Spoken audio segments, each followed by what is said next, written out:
Assalamualaikum warahmatullahi wabarakatuh.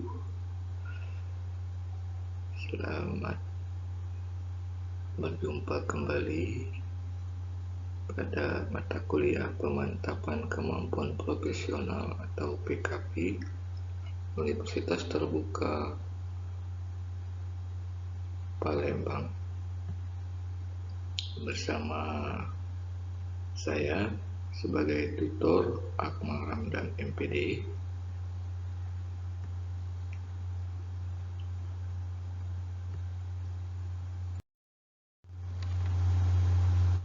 Orientasi PKP tujuannya yaitu menemukan kelemahan pembelajaran melalui refleksi, menemukan alternatif solusi peningkatan kualitas pembelajaran melalui PTK, mempertanggungjawabkan tindak perbaikan secara ilmiah.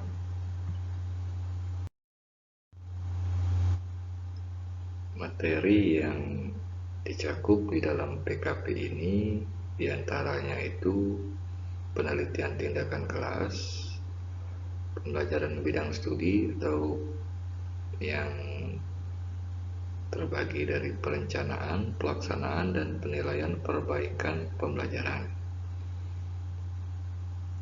inovasi pembelajaran, serta penulisan karya ilmiah.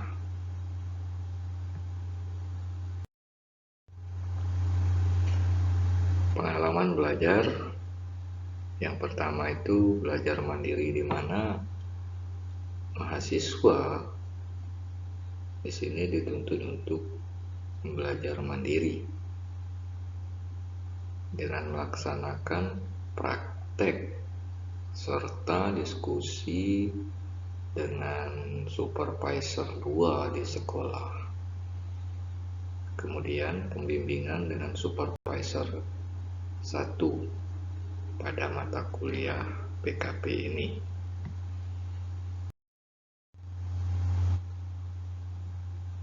Dalam penilaian, ujuk kerja itu yang pertama merencanakan perbaikan pembelajaran, di mana kita sebagai mahasiswa harus merencanakan perbaikan pembelajaran setiap siklus. Setelah merencanakan perbaikan pembelajaran, maka kita melaksanakan perbaikan pembelajaran tersebut sehingga mendapatkan laporan perbaikan pembelajaran. Prosedur pembimbingan PKP ini diantaranya ada 8 prosedur pembimbingan PKP. Pada tutorial pertama itu dilakukan pembimbingan secara mandiri dengan merefleksi pembelajaran, menuliskan hasil refleksinya. Dan pada pembimbingan kedua, di antara pertemuan atau tutorial 2 dan 3 itu juga masih dilaksanakan secara mandiri dengan menyusun RPP perbaikan dan instrumen pengamatan pembelajaran. Selanjutnya di antara tutorial ketiga dan 4 itu melaksanakan perbaikan pembelajaran yang diamati oleh supervisor 2 di sekolah dan melakukan refleksi pembelajaran dan menuliskan penilaian praktek pembelajaran. Di antara tutorial keempat dan kelima itu mahasiswa menyusun RPP siklus kedua dan melaksanakan pembelajaran siklus kedua tersebut, serta melakukan refleksi pembelajaran dan menulis hasil refleksinya. Pada antara tutorial kelima dan keenam itu menyusun draft laporan, dan Antara pertemuan atau tutorial ke-6 ke-7 itu memperbaiki laporan, serta antara pertemuan atau tutorial ke-7 ke-8 itu memperbaiki dan memfinalkan laporan. Itulah beberapa prosedur pembimbingan PKP.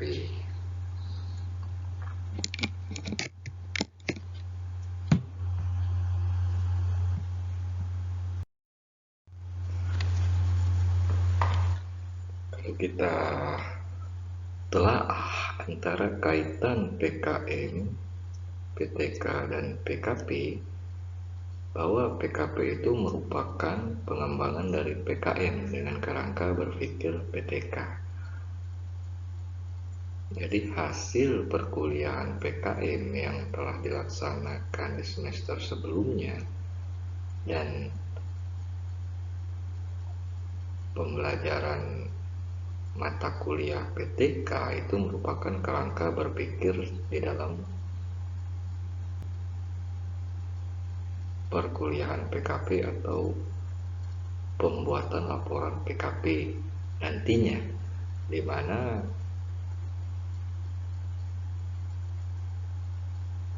penyusunan rencana RPP itu harus didiskusikan dan direvisi pada saat pelaksanaan pembelajaran dengan supervisor 2 di sekolah, ataupun bisa dilakukan diskusi dan revisi RPP tersebut dengan supervisor 1 pada saat tutorial. Setelah dilakukannya pendiskusian, apabila ada revisi maka bisa dilakukan atau pelaksanaan pembelajaran untuk selanjutnya. Kemudian setelah dilaksanakan pembelajaran maka didiskusikan kembali hasil pelaksanaan pembelajaran tersebut sehingga bisa membuat atau menyusun kembali RPP perbaikan pembelajaran untuk selanjutnya.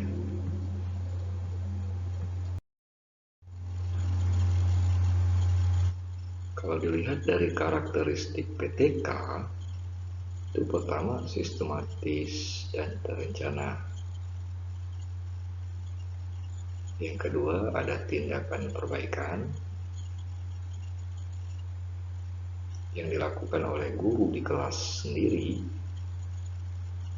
dan perbaikan kinerja guru, apa yang telah dilakukan oleh seorang guru pada saat proses pembelajaran guna peningkatan kualitas pembelajaran.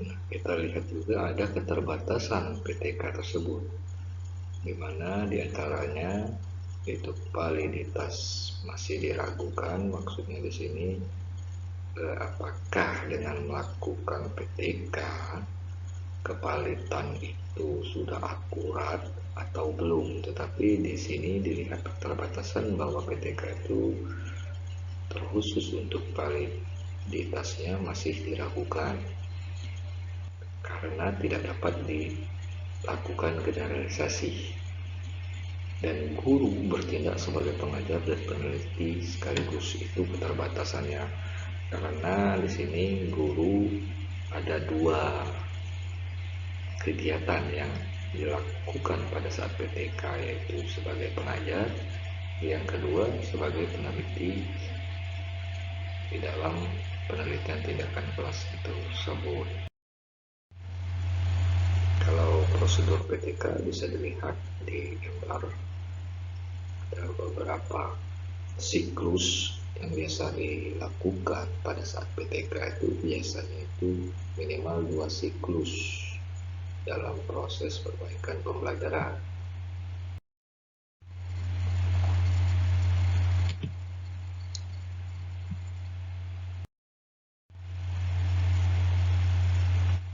Pertama-tama kita harus mengidentifikasi masalah terlebih dahulu. Apa saja fakta di dalam pembelajaran di kelas? Dan bagaimana pembelajaran yang berkualitas? Pasti ada perbedaannya. Nah, di dalam pelaksanaan pembelajaran tersebut, maka akan timbul beberapa masalah. Permasalahan-permasalahan itulah maka yang dapat kita rangkum atau kita buat di dalam fakta di dalam pembelajaran di kelas. Selanjutnya itu analisis masalah. Apa sih faktor penyebab dari permasalahan yang terjadi yang telah kita identifikasi sebelumnya?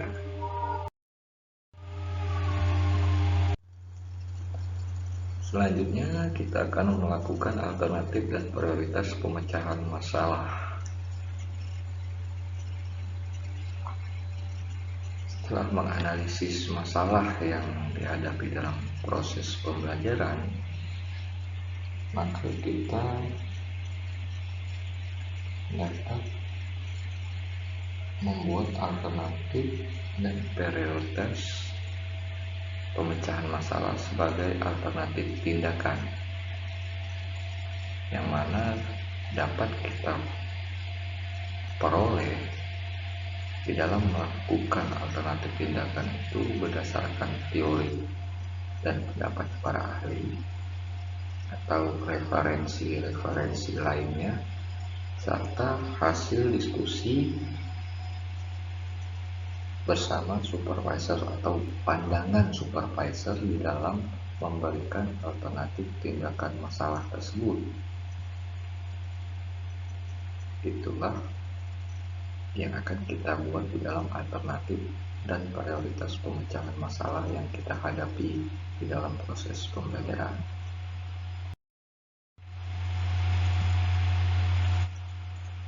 Nah, di dalam perumusan masalah, yang pertama yang harus kita lakukan yaitu perumusan masalah itu harus jelas, spesifik, dan operasional mengarah pada tindakan perbaikan.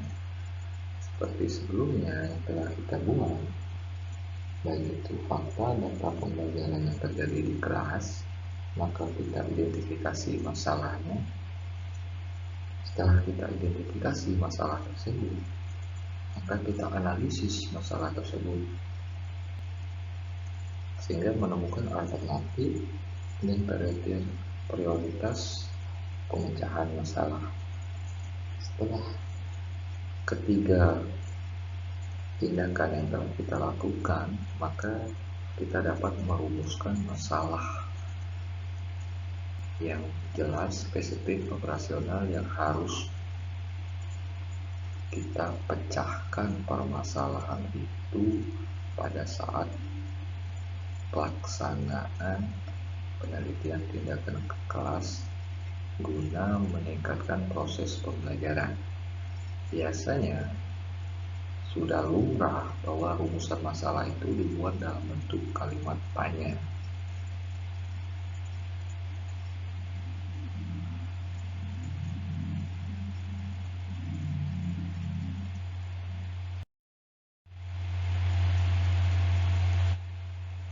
Bila orang merasakan belajar sebagai kenikmatan, maka dia akhirnya akan mengenyam kenikmatan ganda atau sukses. Itulah sebagai pembelajar sejati. Jadi di sini itu merupakan motivasi kita sebagai mahasiswa atau pembelajar. Apabila kita sudah merasakan belajar itu nikmat, maka kesuksesan itu akan kita raih atau akan kita dapatkan.